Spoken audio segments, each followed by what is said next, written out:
I never expected to be the center of attention at my brother's wedding. But certainly not like this. As I stepped into the lavishly decorated reception hall, I could already feel eyes following me. The air smelled of white roses, champagne, and judgment.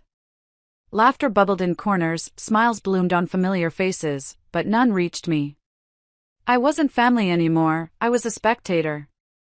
I found my seat at the far end, tucked away like an afterthought. No one came to greet me. No one acknowledged my presence. Just as I reached for a glass of water, I saw Harper glide past in her ivory gown, her arm laced in my brother's. Harper. The girl who once looked at me like I hung the stars. The girl who now wouldn't even glance my way. I swallowed hard, keeping my head down, pretending I wasn't affected. Pretending the pain didn't rise like bile in my throat. And then, the moment that would mark me forever. The microphone squealed as my brother, Blake, stepped onto the stage, his grin wide and uncontainable.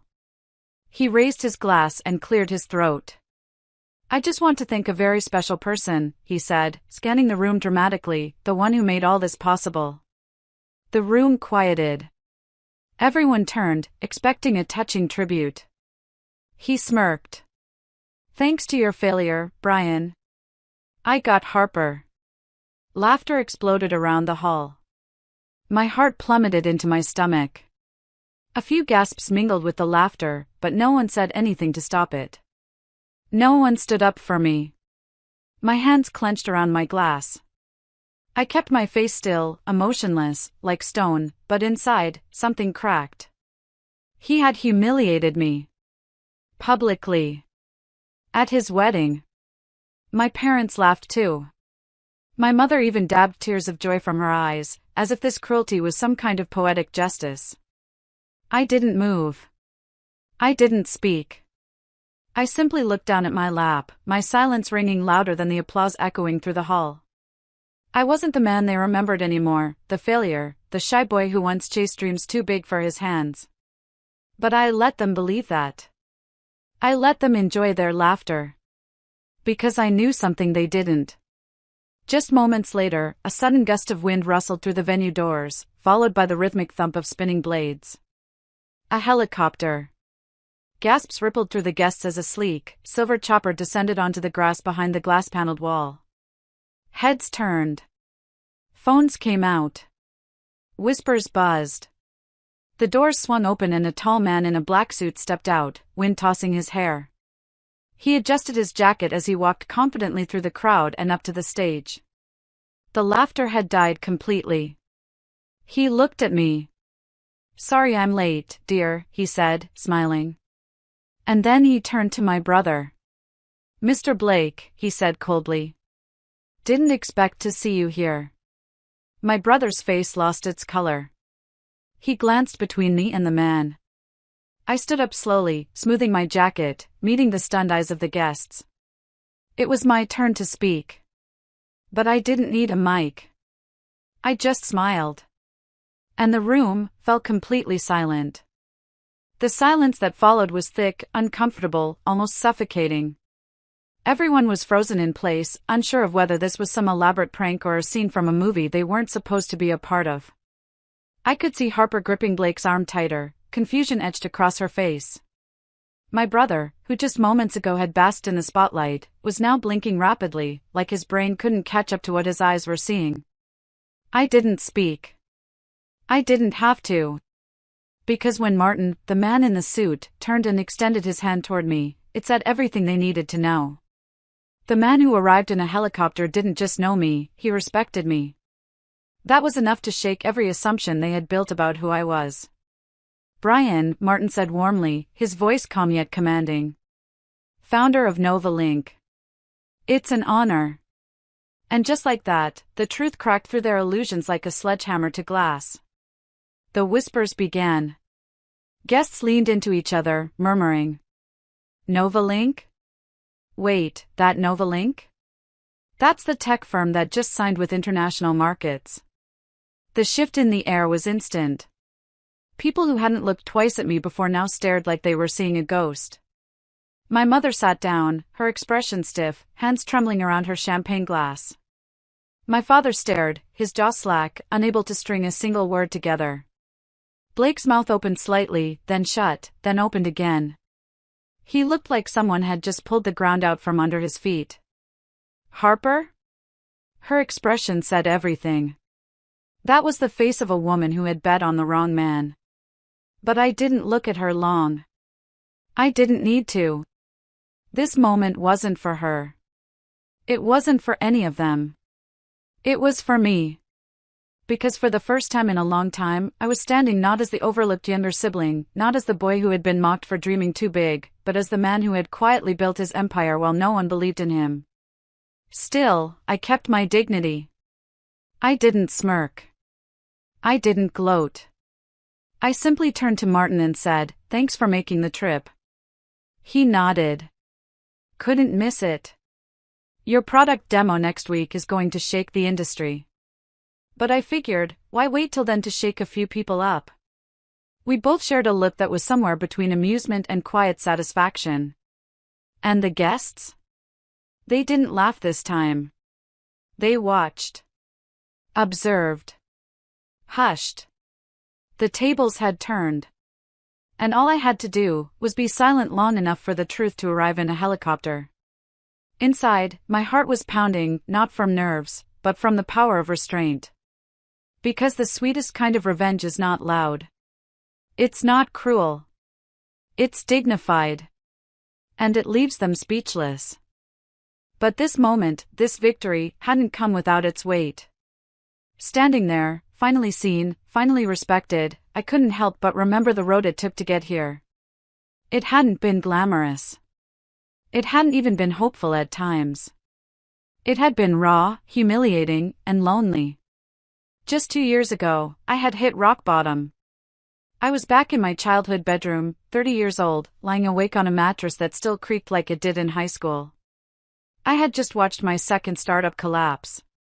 Investors had pulled out. My bank account was bleeding. And no one reached out. Not even Blake. Not even Harper. My parents were quick to frame it as a personal failure. "You should have just found a stable job," my dad had said, not hiding his disappointment. "Blake works in finance. Now that's a career." My mom didn't say much, but the way she sighed every time I walked into the room said enough. At the dinner table, Blake would smirk at me between bites of steak and potatoes. He had Harper at his side by then. She was sweet in public, polite even. But I noticed the little digs she'd make when no one was listening. "You're still working on that little tech thing, right?" she once asked, head tilted like I was a child who'd just handed her a crayon drawing. That little tech thing was my dream. And it was crumbling. But what broke me the most wasn't the startup failure or the condescension. It was the day I walked into the kitchen to find them all laughing, my parents, Blake, and Harper, laughing at me. My name had become the punchline. Blake had raised his glass and said, "Honestly, if Brian didn't crash so hard, I might not have met Harper." Silver linings, right? That was the moment. That was the night I packed my bag and left without a word. No drama. No tears. Just silence. I didn't even say goodbye. I couldn't. Because I wasn't leaving just the house, I was walking away from their version of me. The one that failed. The one that wasn't enough. I moved to a city where no one knew my name. I slept on a mattress in a studio apartment the size of a closet, eating canned soup, burning through the last of my savings. I worked nights in a data center just to keep the lights on.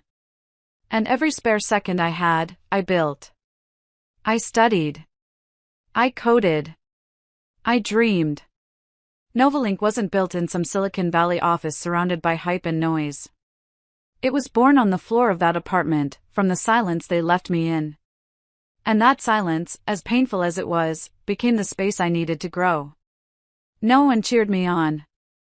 No one called to ask how I was doing. Not one message. But that was okay. Because over time, I started building not just a company, but myself. Every rejection taught me to stand firmer. Every lonely night made me tougher. And somewhere between the losses and the sleepless months, I stopped caring what they thought of me. I wasn't living to prove anything anymore. I was living to build something that mattered to me. So as I stood at that wedding, hearing Martin call me the founder of Novalink, I didn't feel smug. I felt still. Because what they saw as an overnight success was years in the making.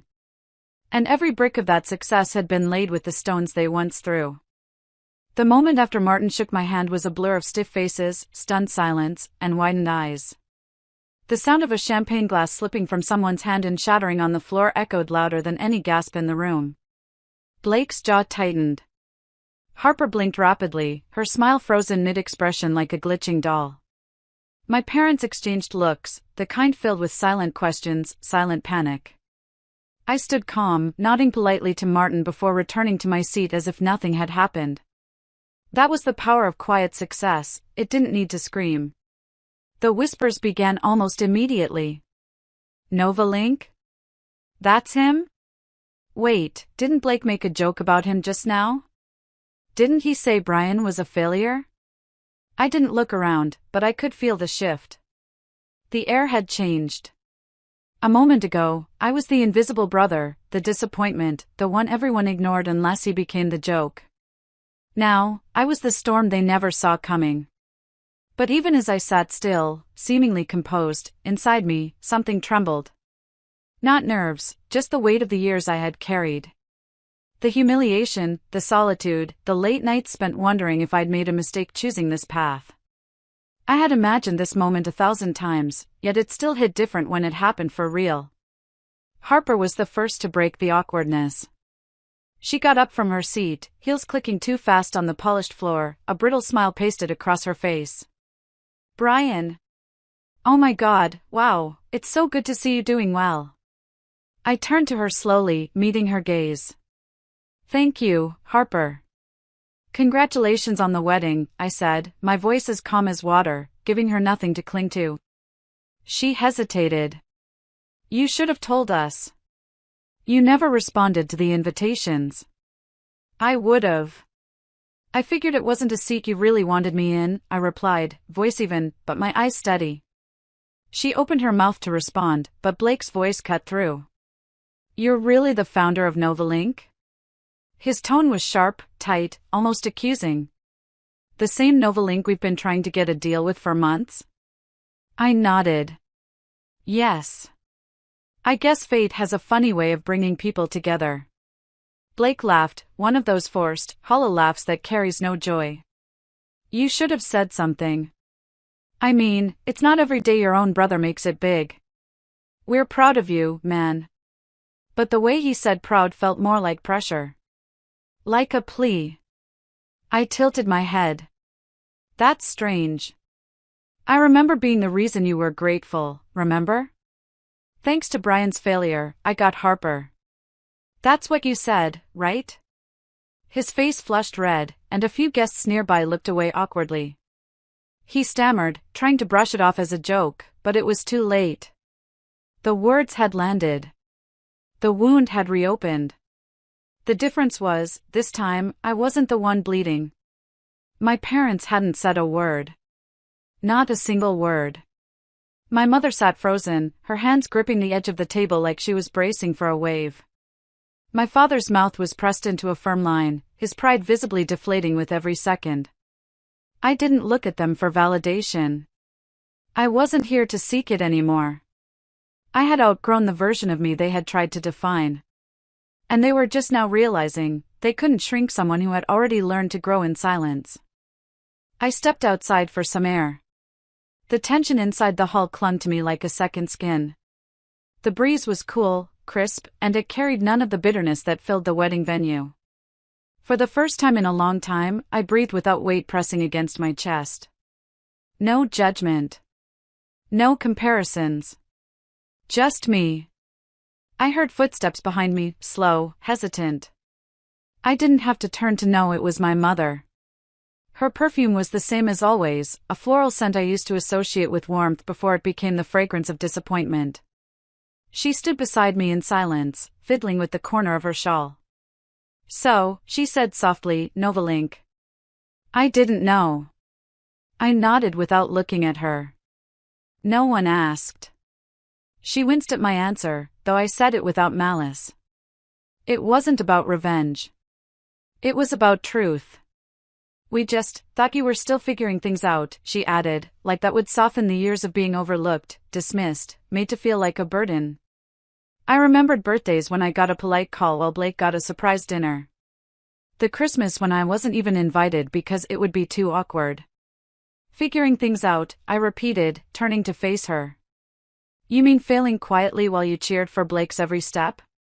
She looked away. It wasn't like that. It was exactly like that, Mom. Her eyes glistened with something between guilt and discomfort. We didn't know. You never told us you were doing something big. Would it have mattered if I had? I asked gently. Would you have believed me? Or would you have called it a phase, like you always did? She didn't respond. That silence was the answer. And in that quiet moment, I didn't feel triumphant. I just felt free. Because I didn't need her apology anymore. Inside, Harper was talking fast to a group of guests, trying to steer attention away from what had just happened. Blake was pacing near the cake table, muttering to himself. Martin stood calmly, chatting with another executive, completely unfazed. He'd already said what needed to be said. My phone buzzed. A text from Martin, we're launching in Paris next week. I want you there. Bring someone, if you'd like. I smiled. There was a world outside this wedding. A world where I was respected not because of my last name or bloodline, but because of my work, my vision, my silence that built empires. Another set of footsteps approached. This time it was Blake. He looked disheveled, like the truth had wrinkled his perfectly ironed suit. Why didn't you tell me? He asked, voice tight. I turned toward him. Would it have changed anything? I don't know, he said honestly. That's why I didn't. There was nothing more to say. I walked away, not with anger, not with revenge, but with the peace of a man who had let go of needing to prove anything. I wasn't the brother they mocked, nor the boy they ignored. I was the man who built in silence. And now, the silence spoke louder than their noise ever had. The night air wrapped around me as I left the venue completely. My footsteps echoed faintly on the pavement, each step pulling me further away from a past that had kept me caged for far too long. I didn't know where I was going just yet, I only knew I wasn't going back. Not just to the hall, but to the version of myself who used to stand silently in the corner, hoping to be seen. I stopped at a nearby bench and sat down, watching as a few other guests slowly trickled out of the venue. Laughter floated faintly through the air, but it no longer pierced me. It felt distant, irrelevant, like background noise in a life I no longer belonged to. As I sat there, my mind drifted back to the days when my brother and I were just kids. We used to race bikes down the street until sunset, and even then, Blake had always needed to win.